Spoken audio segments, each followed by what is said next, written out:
Hello students, welcome back to our class. तर आजचा आपला टॉपिक आहे इंटरजेक्शन्स. आपण पार्ट ऑफ स्पीच शिकत आहोत आणि आज शेवटचा त्यातला टॉपिक आहे इंटरजेक्शन. याआधी आपण पार्ट ऑफ स्पीचमधले बाकीचे सर्व टॉपिक याआधीच्या व्हिडिओमध्ये कव्हर केलेले आहे आणि लास्ट टॉपिक आजचा आहे इंटरजेक्शन. तर इंटरजेक्शन्स काय असतात? एखाद्या वेळी सडनली आपल्या तोंडून काही शब्द निघतात, एखादे सडन फिलिंग किंवा इमोशन व्यक्त करायसाठी, तर ते काय असतात? इंटरजेक्शन्स असतात. पाहू आपण. And interjection is a short word, छोटे शब्द किंवा फ्रेजेस असतात that show sudden feeling or emotions. अचानक भावना व्यक्त करण्यासाठी जे शब्द असतात, जे आपल्या तोंडून उद्गारले जातात, ते काय असतात?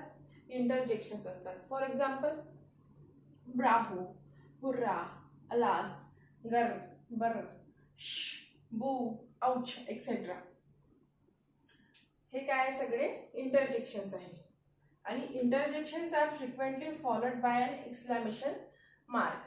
आणि इंटरजेक्शनच्या शेवटी काय येतो? एक्सक्लेमेशन मार्क्स येतो, जो स्वतःच काय करतो? Which itself is use to express emotions. तो स्वतःच काय करतो? तर इमोशन्स दाखवण्याचं, इंडिकेट करण्याचं काम करतो. तर आता आपण इंटरजेक्शनचे काही एक्झाम्पल्स पाहू, त्यावरून आपल्या लक्षात येईल. आता आपण पाहू इंटरजेक्शनचे काही वर्ड्स आणि त्याचे एक्झाम्पल्स. पहा, आपण असं म्हणतो, एखादा कोणी आपल्याला क्वेश्चन विचारला आणि आपल्याला सडन आन्सर येत नसलं, तेव्हा आपण थोडा पॉज घेतो, असं म्हणून. तर पहा, what do you think of this. तुम्हाला कोणी विचारलं, what do you think of this, तर तुम्हाला जर लगेच आन्सर करायचं नसेल किंवा थोडा पॉज घ्यायचा असेल, तर तुम्ही कसं म्हणाल? I don't know. Next, oops. Oops, I drop it again. निराशा इंडिकेट करायची असेल तेव्हा आपण म्हणतो oops, I drop it again. Next, you. It's so dirty. एखादी गोष्ट डर्टी आहे, घाणेरडी आहे, ती आपण त्याला कसं इंडिकेट करू? त्याला म्हणताना कसं म्हणणार सेंटेन्समध्ये? यू. एक्सप्रेशन कसं देणार आपण? यू, इट्स सो डर्टी, खूप घाणेरडी आहे. नंतर यक. हे सुद्धा एखादी घाणेरडी वस्तू किंवा गोष्ट म्हणायसाठी किंवा इंडिकेट करायसाठी यूज होतो या शब्दाचा इंटरजेक्शन म्हणून. I can't even touch it. मी त्याला हात सुद्धा लावू शकत नाही, इतकं घाणेरडं आहे. तेव्हा आपण काय म्हणतो? यक. I can't even touch it. यक. नंतर शू. कोणाला गप्प बसवायचं असेल तर आपण म्हणतो शू. तोच हा वर्ड आहे, शू.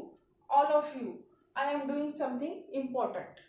सगळ्यांनी शांत राहा, मी काहीतरी इम्पॉर्टंट काम करत आहे. शू. नंतर इप्पी. एखादी गोष्ट आवडत असेल आणि ती सडन स्टार्ट झाली, तर ते काय म्हणतो? इप्पी. आनंद दाखवण्यासाठी, हॅपीनेस इंडिकेट करायसाठी काय म्हणतो? इप्पी. It's raining. पाऊस येत आहे, पाऊस तुम्हाला खूप आवडतो का? इप्पी, इट्स रेनिंग किंवा इट्स रेनिंग, इप्पी. हे सगळे आपण इंटरजेक्शन्सचे एक्झाम्पल्स पाहिले. असे खूप सारे वर्ड्स किंवा फ्रेज इंटरजेक्शन म्हणून यूज केले जातात इंग्लिश लँग्वेजमध्ये, इंग्लिश ग्रामरमध्ये. तर हा छोटासा टॉपिक होता आपला पार्ट ऑफ स्पीचचा.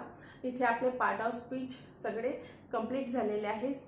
याआधीचे पण पार्ट ऑफ स्पीच आपण कव्हर केलेले आहे. तर व्हिडिओ आवडला असेल तर नक्की लाईक, शेअर आणि कमेंट करा. भेटूया पुन्हा पुढच्या व्हिडिओमध्ये. तोपर्यंत बाय बाय, टेक केअर.